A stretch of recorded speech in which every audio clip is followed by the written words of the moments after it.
at the forefront of politics. Our enemy is Trump. He is the enemy. We got to unite. If we're not a united party, we lose to Trump. On the front lines of activism. There's certain fights, if we don't engage, they win. This is a fundamental question of who we are. And delivering your daily dose of comedy. Donald Trump, when he had his physical, they had his blood pressure, and mine is higher than his. Oh. And the irony is mine is higher because of him. From the blue wave. We flipped. Enough seats to take control of the House. We control the House. To 2020 and beyond. This is the Dean Obeidallah Show on Sirius XM Progress, Channel 127. And welcome to the show, brothers and sisters. Wednesday, November 13th. I'm Dean Obeidallah. As always, today I want to be your impeachment MBFF, a special type of MBFF focused on impeachment. And today was historic. Obviously, historians will look back today as the same way they look back at the first hearings in Watergate. That's how important today was. And I want to get people take a step back a little bit and talk just the process of what we're seeing play out so everyone's on the same page here. These first rounds of hearings this week and next week are in the House Intel Committee. What's going to happen? The House Intel Committee is serving in a way as the special prosecutor because we don't have that. They're going to do testimony as long as need be. I've talked to various members of Congress. There's no deadline. They're going to have these hearings, I'm speculating, but mid-December. Then Adam Schiff and the House Intel Committee is going to draft a report in a way like the Mueller report. But then they're going to give that report to the House Judiciary Committee. And the House Judiciary Committee is going to have their own hearings. And they're going to decide if they're going to draft articles of impeachment. And if they do draft articles of impeachment, first that House Judiciary Committee will vote on each article. And each one that passes with a simple majority will go to the full House. And in the full House, there'll be a debate. And if any article gets a simple majority of votes, because there's no filibuster in the House, a simple majority, there will be a trial in the Senate based on each and every article that's approved by the House in a simple majority. So today was the first public hearing of what's been going on behind closed doors for the last few weeks, headed by Adam Schiff, a former federal prosecutor. And look, we're going to talk about today's testimony. We're going to break it down. I'm going to play some clips. On Friday, there's more testimony. Marie Yovanovitch, the U.S. ambassador to the Ukraine that Giuliani wanted out, that Giuliani's buddies, Parnas and Fruman, met with a congressman last summer to offer him money to get rid of her. So she's got a lot to tell. But today was really, I think if you make too much of today, like, oh, we win or that wasn't good or whatever, this is a process. What Adam Schiff today did was like an opening statement for a prosecutor. And he laid out his vision of the case through these two witnesses and also through his own opening statement.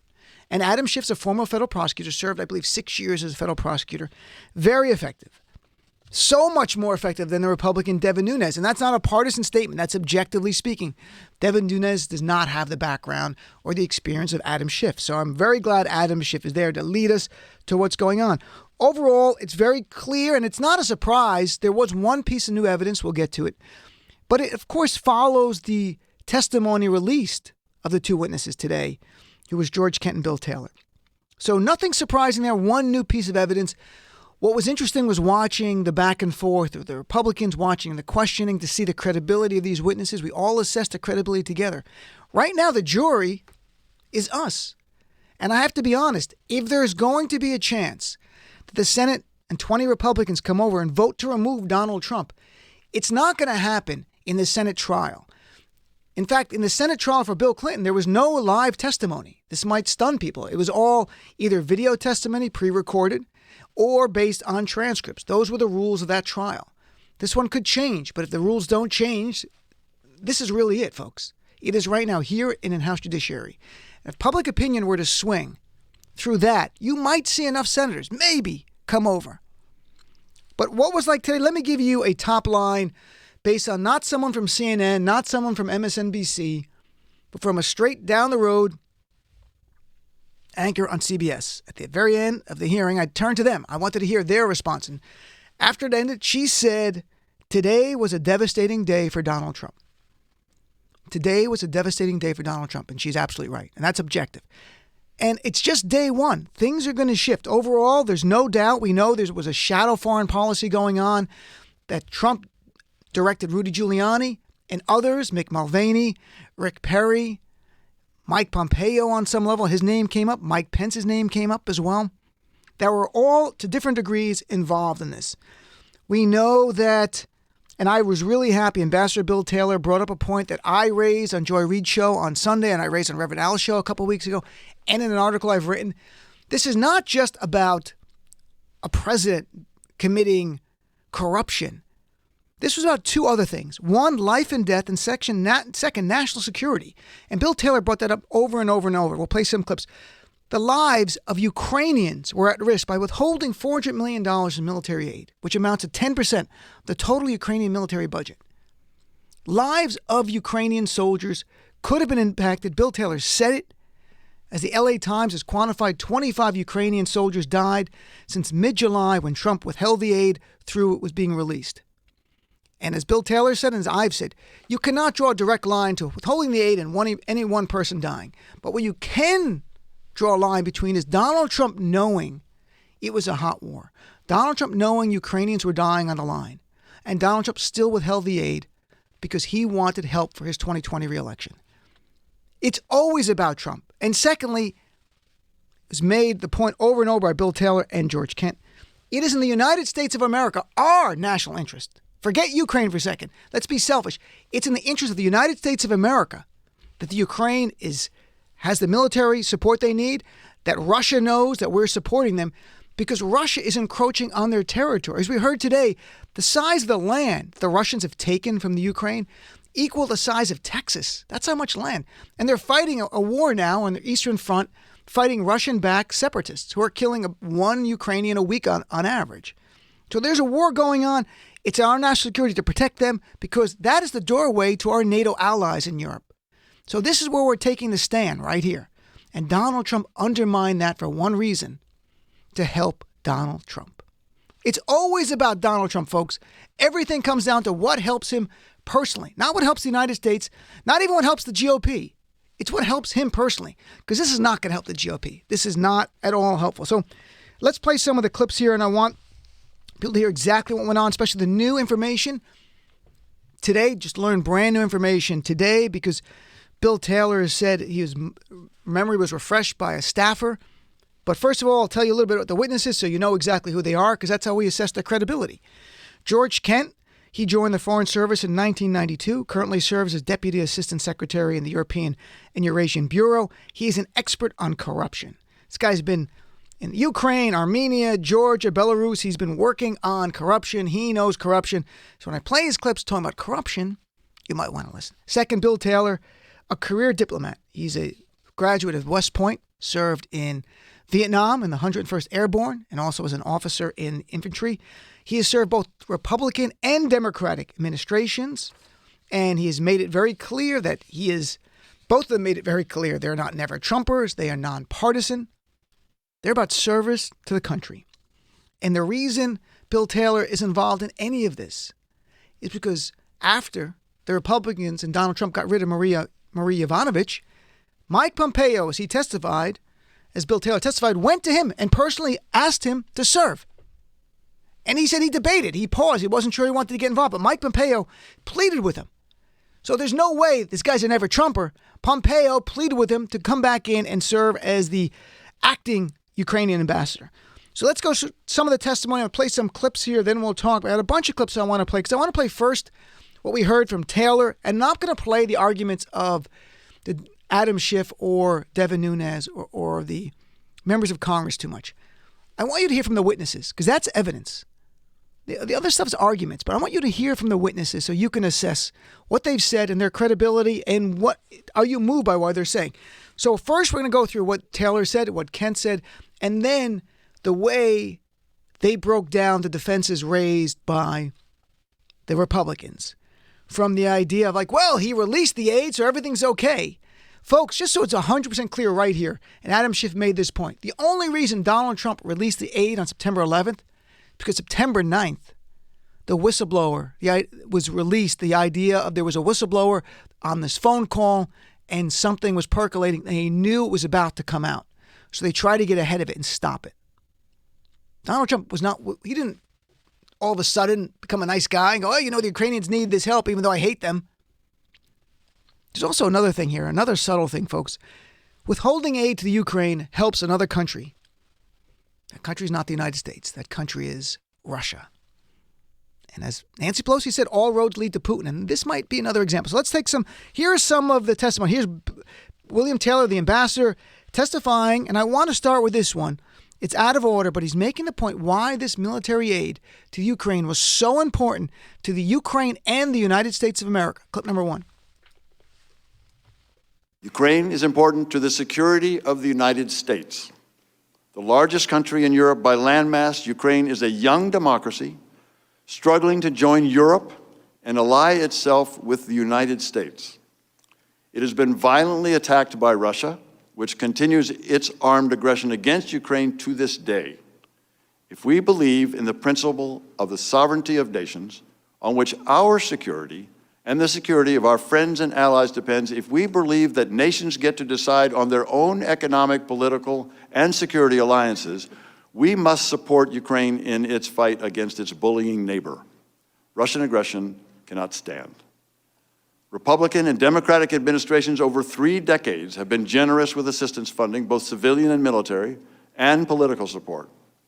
With overwhelming bipartisan majorities, Congress has imposed harsh sanctions on Russia for invading and occupying Ukraine.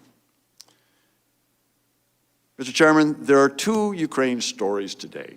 The first is the one we're discussing this morning that you have been hearing about for the past 2 weeks. It's a rancorous story about whistleblowers, Mr. Giuliani, side channels, quid pro quos, corruption, and interference in elections. In this story, Ukraine is merely an object. It's merely an object. It's an object for Donald Trump to use for his own campaign. Remember that. Donald Trump withheld military aid that hurt our security, national security, and the Ukrainian people to help himself. It's that simple. And look, even if you're a Trump supporter, you know Trump is about one person, Donald Trump. And then here, this is really important. Bill Taylor went through a lot of testimony, went through the chronology of how he learned about this plot, this scheme, this criminal conspiracy by Donald Trump.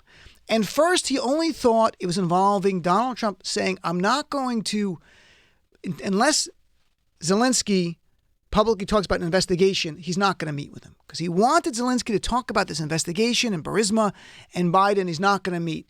But then Taylor found out it was much more dangerous, much more alarming. It was about the military aid authorized by Congress, a lifeline. And again, this military aid we give them is 10% of their total military budget. I can assure you they were missing it the day they didn't get it. So here is Bill Taylor. This is a little bit longer clip here, talking about how he found out from Gordon Sondland. As a reminder, Gordon Sondland is the ambassador who gave $1 million to Trump's inaugural campaign committee to get appointed. So he's a Trump stooge. He's a Trump whisperer. He's the guy that directly ties Donald Trump to all the wrongdoing. But Gordon Sondland is not a career politician guy. He used to run hotels in the Pacific Northwest. He's over his head. He knows he's over his head because he's revealing honest things to Bill Taylor and others, Tim Morrison and all these other people who are all going to testify, folks. So while Bill Taylor is telling us certain things he heard, all those people who told him are all going to testify. So you're going to hear from Tim Morrison. You're going to hear from Ambassador Sondland. You're going to hear from everyone that he mentioned. And we know from their testimony, it all is corroborated. So here's clip number 2. He described a conversation Ambassador Sondland had with Mr. Yermak in Warsaw. Ambassador Sondland told Mr. Yermak that the security assistance money would not come until President Zelensky committed to pursue the Burisma investigation. I was alarmed by what Mr. Morrison told me about the Sondland-Yermak conversation. I understand that Mr. Morrison testified at his deposition that Ambassador Sondland proposed it might be sufficient for the Ukrainian Prosecutor General to commit to pursue the investigations, as opposed to President Zelensky. But this was the first time that I had heard that the security assistance, not just the White House meeting, was conditioned on the investigations. Very concerned, on that same day, September 1st, I sent Ambassador Sondland a text message asking if we are now saying that the security assistance and a White House meeting are conditioned on investigations. Ambassador Sondland responded, asking me to call him, which I did. During that phone call, Ambassador Sondland told me that President Trump had told him that he wants President Zelensky to state publicly that Ukraine will investigate Burisma and alleged Ukrainian interference in the 2016 election. Ambassador Sondland also told me that he now recognized that he had made a mistake by earlier telling Ukrainian officials that only a White House meeting with President Zelensky was dependent on a public announcement of the investigations. In fact, Ambassador Sondland said, everything was dependent on such an announcement, including security assistance.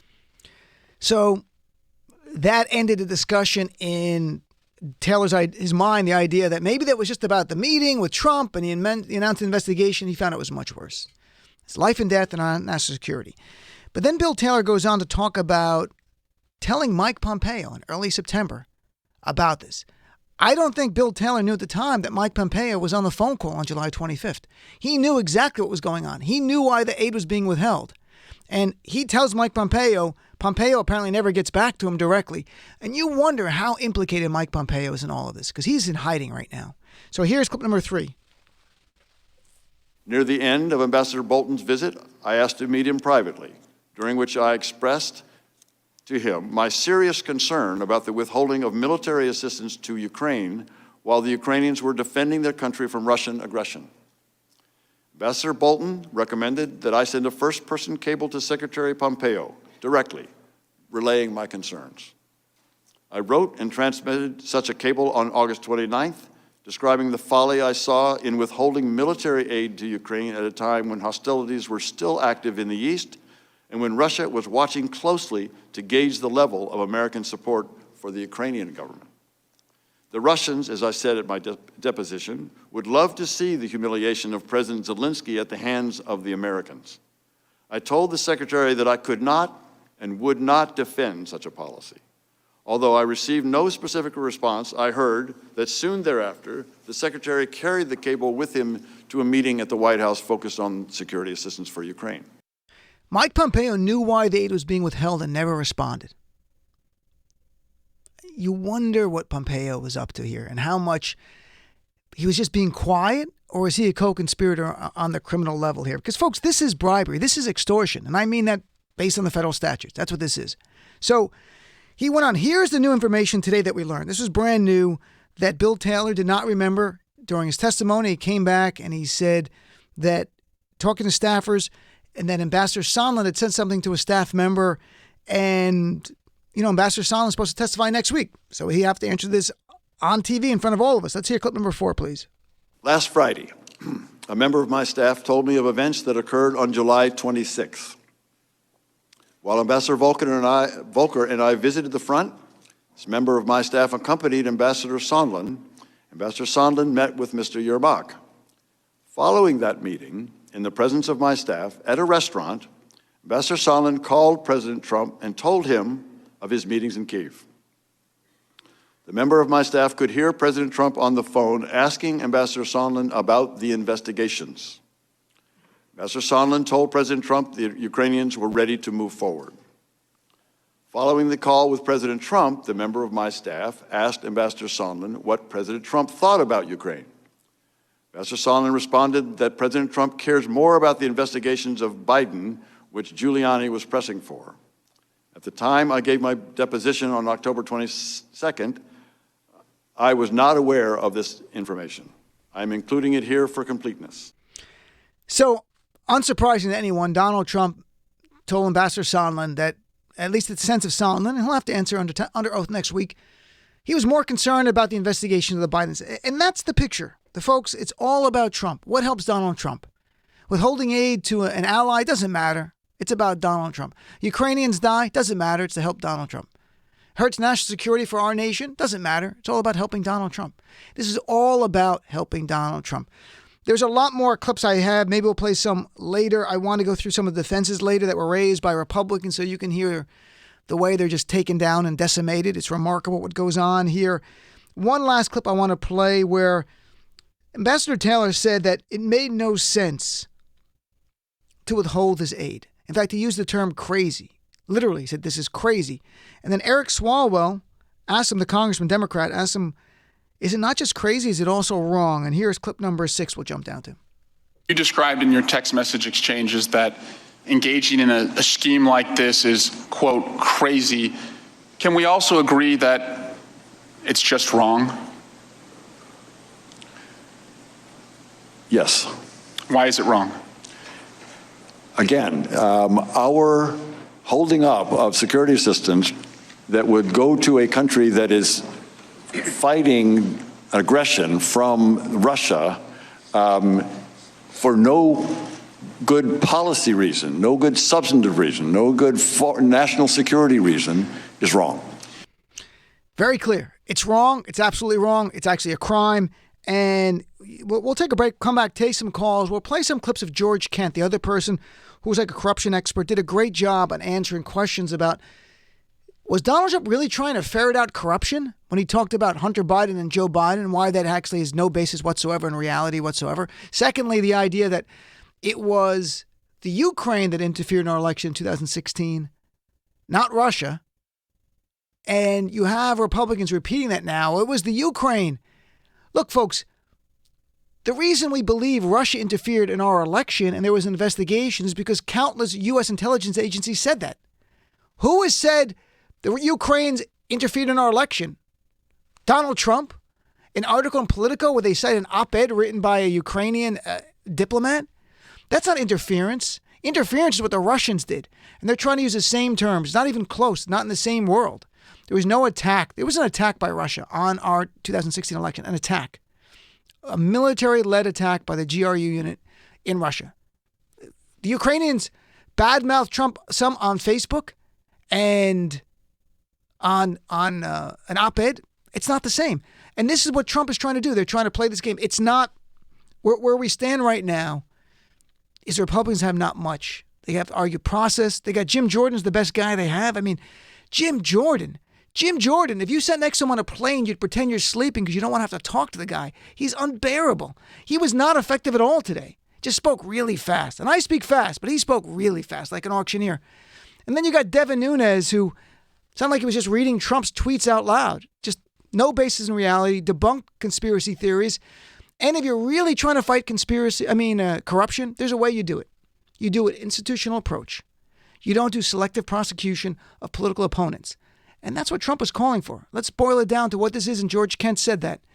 This was selective prosecution of a political opponent. That's not something we do in the United States. That's something third world countries do. That's what Soviet Union used to do. Eastern Germany would do. We don't do that. So let's take a break, come back. I want to hear from you. I'm sure you have strong opinions. Did it move you at all in either way? Are you happy what you heard? Do you want to hear more? Is there anything that stood out for you? I'd love to hear how much you watch, what resonated with you, what really moved you. 866-997-4748. Give me a call. I'll be right back. Dean Obadala Show on Sirius XM Progress 127.